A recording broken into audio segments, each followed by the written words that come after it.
Video में break लेना not very happy. अभी डाउनलोड करें तक ऐप। और बुलेटिन की शुरुआत सबसे पहले कोरोना से जुड़ी कुछ अहम खबरों के साथ करेंगे। आपको सबसे पहले दिखा देते हैं जयपुर की सीधी तस्वीर, क्योंकि हंदवाड़ा एनकाउंटर में शहीद हुए सेना के 21 राष्ट्रीय राइफल्स के commanding officer colonel Ashutosh Sharma को अंतिम विदाई दी जा रही है। शहीद कर्नल आशुतोष जम्मू कश्मीर में कई मिशन का हिस्सा रहे। शनिवार को उन्होंने हंदवाड़ा में मुठभेड़ के दौरान 2 आतंकियों को मार गिराया था, लेकिन इस एनकाउंटर में उनकी जान चली गई। तिरंगे में लिपटा उनका पार्थिव शरीर सेना के जवान और साथ ही कई मुख्य ऑफिसर इस वक्त कर्नल को अंतिम विदाई देते हुए और तिरंगे में लिपटा ये शव, इससे पहले परिवार वालों ने साथ ही उनके साथ काम करने वाले लोगों ने उन्हें भावभीनी श्रद्धांजलि दी। जयपुर में ये अंतिम विदाई कर्नल को दी जा रही है। और आपको बता दें कि रविवार सुबह उनकी शहादत की खबर आई थी। जम्मू कश्मीर के हंदवाड़ा में आतंकियों से लोहा लेते हुए वो शहीद हो गए थे। शरद कुमार हमारे संवाददाता सब तमाम जानकारी के साथ हमारे साथ जुड़ गए हैं। शरद, आंखें नम हो जाती हैं जब आप कर्नल के कुर्बानी को याद करते हैं। कर्नल ने किस तरीके से लोहा लिया आतंकियों से, उसको याद करते हैं, और ऐसे में ये तमाम तस्वीरें इस वक्त काफी भावुक कर देने वाली। देखिए नेहा, हम आंखें नम होने के लिए यहाँ पर नहीं आए हैं। देश का जो पराक्रमी बेटा था वो हमेशा हमेशा के लिए अमर हो रहा है। जयपुर में यहाँ पर देखा जा सकता है उनके परिवार को। देखिए, क्या पल्लवी शर्मा की आंखों में आपको कहीं नमी दिख रही है? बेटी को देखिए, माँ को देखिए। ये पराक्रमी ऐसा योद्धा था जिसने दुश्मनों के छक्के छुड़ाए हैं। हमेशा से 2-2 बार जो सेना पदक मिला है इस कर्नल आशुतोष शर्मा को, देश के महान योद्धा को। और ये कहा करते थे कि देखिए हमारा 2 परिवार है। अपनी पत्नी से कहते थे कि हमारा 2 परिवार है, एक सेना हमारा परिवार है और एक तुम लोग हो। मेरे पास 1521 राष्ट्रीय राइफल्स के 1500 लोग जो है परिवार के हिस्सा हैं। उनकी देखभाल के लिए मैं यहाँ श्रीनगर में हूँ, दुश्मनों से लोहा ले रहा हूँ। तुम लोग अपना ख्याल रखना। आज दोनों परिवार एक साथ मिले हुए हैं, सेना के जवान हैं और ये परिवार है। यहाँ पर कोरोना की वजह से बहुत ज़्यादा समारोह नहीं हो रहा है पार्थिव शरीर के उनके घाट पर ले जाने का। उनकी पत्नी ने ये फैसला किया था कि कोरोना की वजह से सारे समारोह में ये पूरा फंक्शन होगा। लेकिन देखिए उनके चेहरों को, उनके परिवार को, उनकी बहन को, उनकी बेटी को, उनके भाई को, उनकी बूढ़ी माँ को कहीं से आपको नहीं देखा। पाकिस्तान के जो दुश्मन हैं वो देख ले इन चेहरों को कि भारत के जो बेटियाँ हैं, जो बहू हैं, जो पत्नी हैं, वो किस तरह से किसी भी मुकाबले के लिए तैयार हैं। और उनके घबराने की जरूरत है, उनकी आंखों को नम करने की जरूरत है, हमारी आंखों को नम करने की जरूरत नहीं है। उनका व्हाट्सएप स्टेटस था कि मुझे छेड़ने की कोशिश मत करना, मैं हवाओं का रुख मोड़ सकता हूं। तो इनके जो व्हाट्सएप स्टेटस है उससे आप अंदाजा लगा सकती हैं नेहा कि किस तरह का ये पराक्रमी योद्धा था। कहा जाता है कि जब भी कोई आतंकी हमला कश्मीर में होता था लीड करते थे ये जो 21 राष्ट्रीय राइफल्स थे वहाँ पर सेकंड इन कमांड भी रहे और अभी कमांडिंग ऑफिसर भी थे। अपने बच्चों से इतना प्यार करते थे जो फौज के जवान थे इनके अंदर कि ये हमेशा से लीड करते थे। इसी वजह से कमांडिंग ऑफिसर ने इस तरह से अपने फौज के बच्चों के साथ जाकर वहाँ पर लीड किया और इस तरह से आतंकियों को नेस्तनाबूद किया। इनके बारे में ये भी कहा जाता है कि इनका एक सपना था सेना में आने के।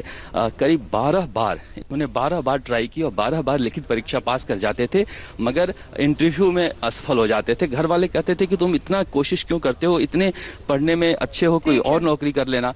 तो ये कहा करते थे कि नहीं, मेरा एक सपना है सेना में जाने का और मैं ठीक है, बहुत बहुत शुक्रिया शरद इस तमाम जानकारी के लिए आपका। शरद कुमार हमारे संवाददाता जयपुर से जानकारी देते हुए कर्नल आशुतोष शर्मा की अंतिम विदाई अब अपने अंतिम चरण पर।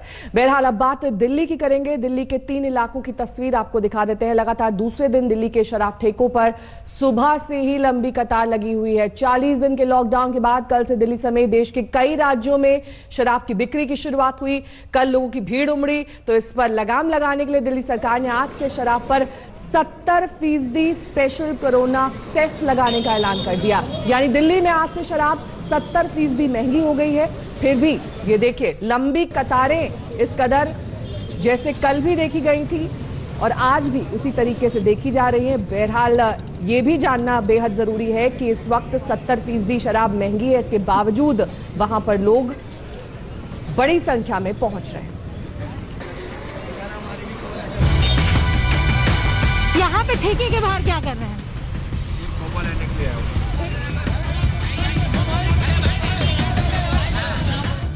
दिल्ली की ये सुबह सुबह की तस्वीर है। सुबह के 6 बजे से ही दिल्ली के विश्वास नगर इलाके में शराब की दुकान के बाहर लंबी लाइन लग गई। ऐसा तब है जब दिल्ली सरकार ने शराब पर 70% स्पेशल कोरोना फीस लगाने का ऐलान किया। यानी दिल्ली में आज से शराब 70% महंगी हो गई है। मैं मौजूद हूं विश्वास नगर के शराब की दुकान पे और आप देख सकते हैं कि सुबह के 6 बज रहे हैं और आप लंबी कतारें यहां पर देख सकते हैं कि लोगों की जो भीड़ है वो शराब की दुकानों पर जो लंबी कतारों में दिखाई जो है वो देने लगी है। जहां तक कैमरे की नजर आपको दिखाना चाहेंगे कि एक लंबी कतार जो है वो यहां पर लग चुकी है शराब लेने के लिए। आपको पता है कि शराब की दुकान जो है जो कीमत है उसमें बढ़ोतरी कर दी गई है 70%। आपको उसमें कोई दिक्कत नहीं है? नहीं, कोई दिक्कत नहीं है। आप कितने बजे आए हैं? 6 बजे। 6 बजे आप आए हैं। तो उसी तरह से आप देख सकते हैं यहाँ पर कि जो लंबी कतार जो है वो लगनी शुरू हो गई। 40 दिन के संपूर्ण लॉकडाउन के बाद कल ही दिल्ली समेत देश के कई हिस्सों में शराब की दुकानें शुरू हुई थी और पहले ही दिन शराब खरीदने वालों की कई किलोमीटर लंबी लाइन लग गई। आप इन तस्वीरों में देख सकते हैं, ये दिल्ली के अलग अलग इलाकों की तस्वीर है, लेकिन हर जगह एक जैसा नजारा। दिल्ली के लोग शराब की दुकानों पर ऐसे उमड़ पड़े मानो जाम नहीं, कोरोना की वैक्सीन मिल रही हो। शराब के लिए लोगों में ऐसा उतावलापन था कि ना उन्हें सोशल डिस्टेंसिंग का ख्याल रहा और ना ही मास्क का। यही वजह है कि लोगों को हतोत्साहित करने के लिए दिल्ली सरकार ने शराब पर 70% स्पेशल कोरोना फीस लगाने का ऐलान किया। कोई दुकान बंद नहीं हो रही, कोई ऐसा थोड़ी है कि बस 1 घंटे के अंदर कोई दुकान खुल रही है। दुकानें तो खुली हुई हैं, कल भी खुलेगी, परसों भी खुलेगी। तो इस तरह से भगदड़ करने की क्या जरूरत है। लेकिन अगर कहीं पे अब हमें पता चला कि सोशल डिस्टेंसिंग फॉलो नहीं हो रही, कहीं पे ठीक चीजें नहीं चल रही, तो फिर हमें उस एरिया को सील करना पड़ेगा। फिर जो हमने रियायतें दी हैं वो रियायतें हमें वापस लेनी पड़ेगी। आज से दिल्ली में शराब बोतल में छपे मूल्य से 70% महंगी हो गई है। यानी पहले जो शराब की बोतल 500 रुपए में पड़ती थी, अब उसके लिए दिल्ली में 850 रुपए चुकाने होंगे। 1000 की बोतल पर अब 1700 रुपए ढीले करने पड़ेंगे। 2000 की बोतल के लिए अब 3400 रुपए देने होंगे। दिल्ली के एक्साइज कमिश्नर ने पुलिस कमिश्नर को चिट्ठी लिखकर साफ कर दिया है कि शराब की दुकान पर सोशल डिस्टेंसिंग का पालन कराना पुलिस की जिम्मेदारी है। मुख्यमंत्री अरविंद केजरीवाल ने लोगों से कायदे कानून का पालन करने की अपील की है ताकि दिल्ली में धीरे धीरे उद्योग धंधों को भी खोला जा सके। ये दिल्ली के लोगों की सेहत के लिए कड़े कदम उठाने पड़े, हम कड़े कदम उठाएंगे। इसीलिए मेरी आप सबसे गुजारिश है कि जो ये रियायतें दी गई है, इन रियायतों के ये रियायतें इसलिए दी गई है ताकि अब धीरे धीरे हम अपनी दिल्ली को खोलते जाएं, अब गतिविधियां शुरू करते जाएं, अर्थव्यवस्था शुरू होती है। बीते 24 घंटे में दिल्ली में कोरोना के 349 नए मामले सामने आए हैं। कुल मरीजों की संख्या बढ़कर 4898 तक जा पहुंची है। 64 लोग कोरोना से जिंदगी की जंग हार चुके हैं। लिहाजा सावधान रहिए और जानलेवा कोरोना वायरस से खुद को और अपने परिवार को महफूज रखिए। रोहित मिश्रा, पंकज जैन और आशुतोष मिश्रा के साथ दिल्ली आज तक। कृष्णानगर से हमारे संवाददाता सुशांत बेहरा हमारे साथ जुड़ गए हैं। गाजियाबाद से हमारे संवाददाता पुनीत शर्मा हमारे साथ हैं। सबसे पहले पुनीत का रुख करेंगे। पुनीत, गाजियाबाद में भी दिल्ली जैसा ही हाल है और शराब महंगी हो जाने के बाद भी क्या वहां पर लंबी कतारें हैं?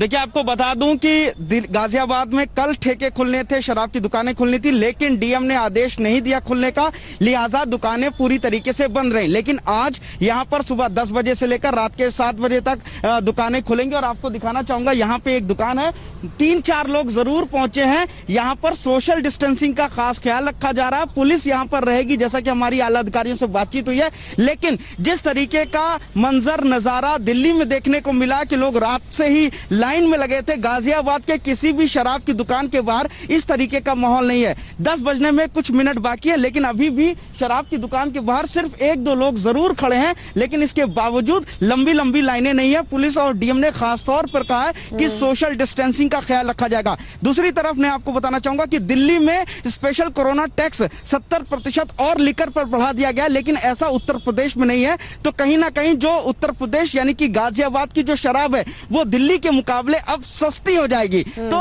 यहाँ पर ऐसी उम्मीद जताई जा रही है कि लोगों की भारी भीड़ 10 बजे के बाद लग सकती है, और अगर भीड़ बढ़ती है या फिर सोशल डिस्टेंसिंग का ख्याल नहीं रखा जाता हमारे साथ है जुड़े हुए सुशांत, कृष्णा नगर का क्या हाल है? क्योंकि कल हमने देखा था कि वहां पर सोशल डिस्टेंसिंग का पालन कई जगहों पर नहीं किया गया था, ऐसी रिपोर्ट्स थी। आज वहां पर क्या ताजा तस्वीर है? देखिए नेहा, मैं आपको तस्वीरें दिखाना चाहूँगा। जो मंजर कल का था वही मंजर आज का है। 9 बजे के आसपास वाइन शॉप जो है वो ओपन होनी थी, लेकिन 9:30 बज चुके हैं, अब तक वाइन शॉप जो है वो ओपन नहीं हुई है। दिल्ली पुलिस के जवान यहाँ पर तैनात है। साफ तौर पर हिदायत दी जा रही है वाइन शॉप ऑनर की तरफ से कि जब तक सोशल डिस्टेंसिंग का पालन नहीं होगा तब तक वाइन शॉप जो है वो नहीं खुलेंगी।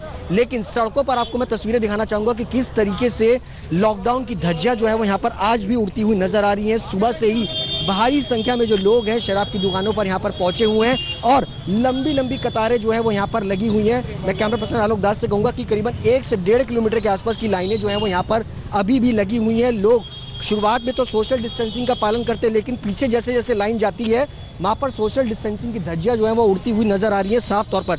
इसके अलावा जो लोग शराब लेने के लिए आए हैं उनके साथ साथ सामने की तरफ अगर आप देखेंगे तो वहाँ पर काफी तादाद में लोग जो है तमाशबीन बनकर के यहाँ पर वीडियोस रिकॉर्ड कर रहे हैं। बात करिए, उनसे जानने की कोशिश करिए कि कल तो शराब MRP पर बेची जा रही थी, आज 70% महंगी हो गई है, फिर भी वो इतनी बड़ी संख्या में यहाँ पर पहुंचे हैं। क्या महंगी शराब उनको खरीदना खल नहीं रहा है?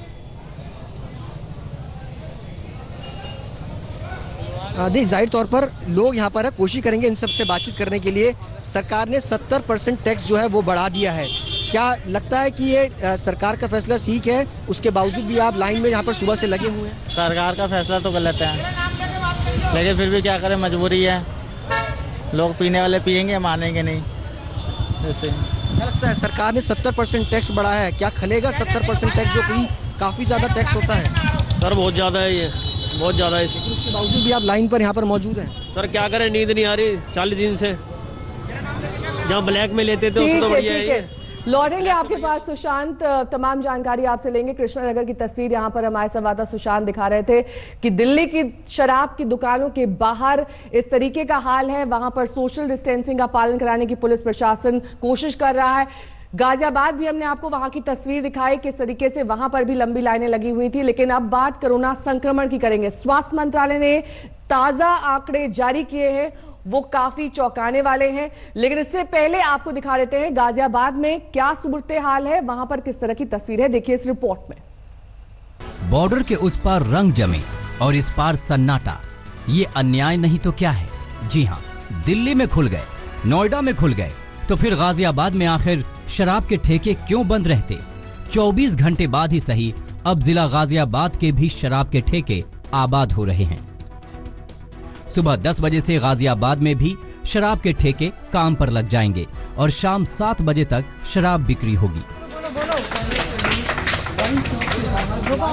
जाम है तो जहान है। दिल्ली और नोएडा में ठेके खुलने के पहले दिन की तस्वीरें यही कहानी कह रही थीं। लेकिन ऑरेंज जोन वाले गाजियाबाद में ऐसा बिल्कुल नहीं चलेगा। बेशक योगी सरकार ने गाजियाबाद में शराब ठेके खोलने की परमिशन दे दी है, लेकिन शर्तें लागू हैं। एक दुकान पर एक साथ सिर्फ 5 लोग खड़े होकर शराब खरीद सकेंगे। सोशल डिस्टेंसिंग का पालन अनिवार्य होगा। MRP से ज्यादा पैसे लेने पर सख्त कार्यवाही होगी। इन नियमों का सख्ती से पालन हो रहा है कि नहीं, ये सुनिश्चित करने के लिए योगी सरकार ने आबकारी विभाग के इंस्पेक्टरों को टेस्ट परचेजिंग करने का आदेश दिया है। गाजियाबाद में नगर निगम, नगर पालिका और नगर पंचायत क्षेत्र में आने वाली स्टैंड अलोन दुकानें भी खुलेंगी। गैर आवश्यक वस्तुओं की दुकानें भी खुलेंगी, लेकिन कारखानों को चलाने के लिए अलग से परमिशन लेना पड़ेगा। कंस्ट्रक्शन का काम भी शुरू हो जाएगा। ठेकेदारों को मजदूरों के रुकने का इंतजाम कंस्ट्रक्शन साइट पर ही करना होगा। 33% स्टाफ के साथ दफ्तर भी खुलेंगे, कैब सर्विस चालू होगी, लेकिन ड्राइवर समेत 3 मुसाफिर ही बैठ सकेंगे। यूपी ने भी ये मान लिया है कि लोगों को अब कोरोना के साथ जीना सीखना पड़ेगा। मुख्य सचिव राजेंद्र तिवारी ने चिट्ठी लिखकर कई तरह के उद्योग शुरू करने को हरी झंडी दी है। कोल्ड स्टोरेज, डेयरी इंडस्ट्री भी चालू करने का फैसला किया गया है। Automatic, semi automatic glass industry में भी काम शुरू हो रहा है। एल्यूमिनियम उद्योग भी चालू होगा। ऑफसेट प्रिंटिंग प्लेट्स का निर्माण भी आज से होने लगेगा। कारोबार को दोबारा शुरू करना वक्त की जरूरत है, लेकिन इस दौरान बेहद सावधानी बरतनी होगी, क्योंकि बीते 24 घंटे में केवल गाजियाबाद में 13 नए संक्रमित मरीज मिले हैं, जबकि पूरे यूपी में 121 कोरोना के नए केस आए हैं। यूपी में अब तक वायरस की चपेट में 2766 लोग आ चुके हैं, जिनमें 50 जिंदगी से हाथ धो चुके हैं। लखनऊ से शिवेंद्र श्रीवास्तव के साथ आज तक ब्यूरो। चलिए अब आपको स्वास्थ्य मंत्रालय द्वारा जारी किए गए कोरोना के आंकड़े दिखा देते हैं। किस तरीके से लगातार ये ग्राफ बढ़ता जा रहा है, लेकिन राहत की बात ये भी है कि जो ठीक होने वाली संख्या है लोगों की, वो भी बढ़ रही है। ऐसे में कहा जा सकता है कि पूर्ण तरीके से रोकथाम तो नहीं, लेकिन हाँ, एक तरीके से काबू जरूर पाने की कोशिश यहां पर सरकार की ओर से की जा रही है। हम आपको दिखा रहे हैं वो आंकड़े जो कि सुबह 8 बजे तक आए हैं। 3900 मामले बढ़े हैं पिछले 24 घंटे में। एक दिन में ये सबसे बड़ा इजाफा है। ये हालांकि चिंताजनक बात है दिल्ली सरकार के लिए, क्योंकि लगातार ये दावा किया जा रहा था कि जो डबल होने वाले आंकड़े हैं, यानी कि जो बढ़ने वाले आंकड़े हैं, वो पिछले 24 घंटे में उन पर काबू पाया गया है। लेकिन अभी जो ताजा स्थिति है उससे यही मालूम चलता है कि ये जो स्पाइक रेट है, यानी कि बढ़ने की संख्या, ये काफी तेजी से आगे बढ़ रही है और 24 घंटे में 3900 नए मामले आए हैं। दिल्ली में कोरोना के कुल केस बढ़कर 46,433 हो गए हैं। देश में कोरोना से अब तक 1,500 से ज्यादा मौत हुई है।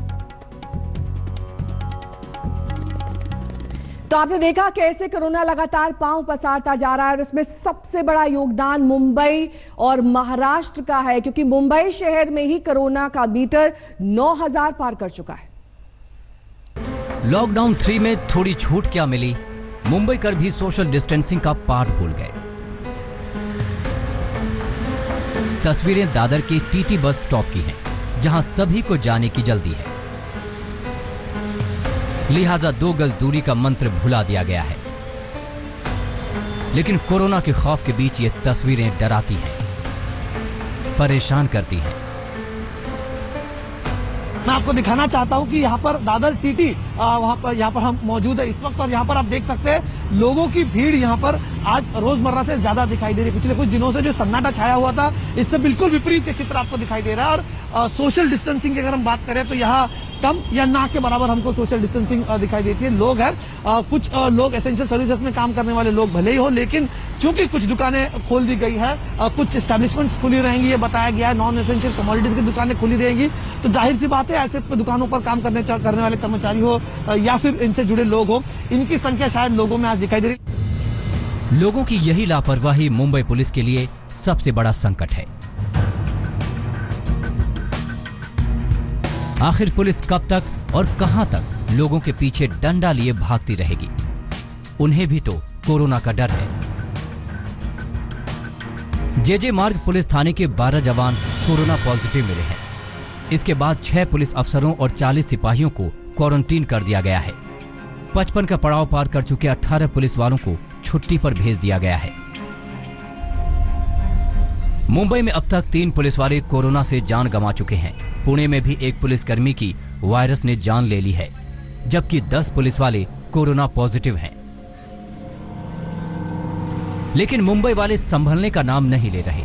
तिलक नगर की सब्जी मंडी से आई ये तस्वीर डराने वाली है। बिना मास्क और सोशल डिस्टेंसिंग के यहां लोग घूम रहे हैं। जब इस बात पर उन्हें टोका गया तो कुछ लोग चाकूबाजी पर उतर आए।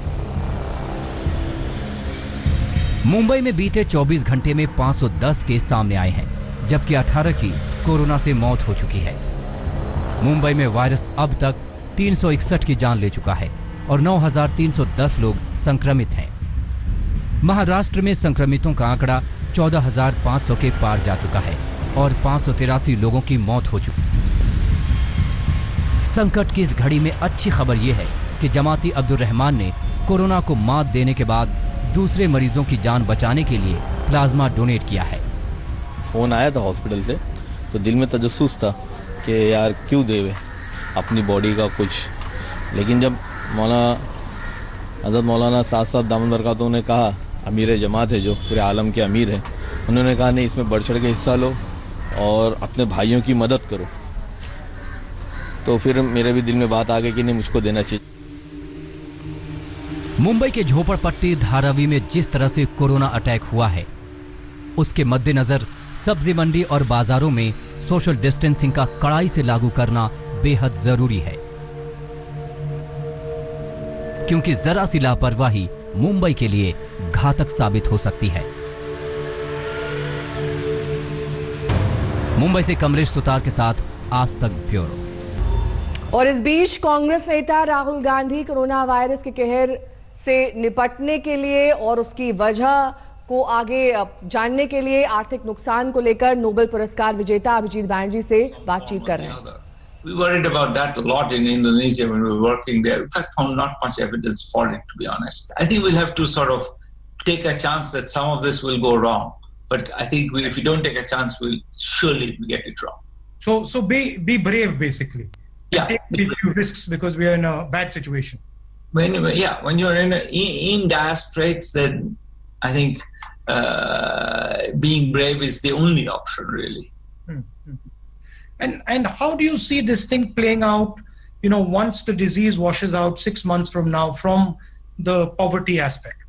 I mean, there's obviously going to be a backlash, economic backlash, there's going to be bankruptcies. How do we sort of think of it in the medium term as opposed to the immediate short term?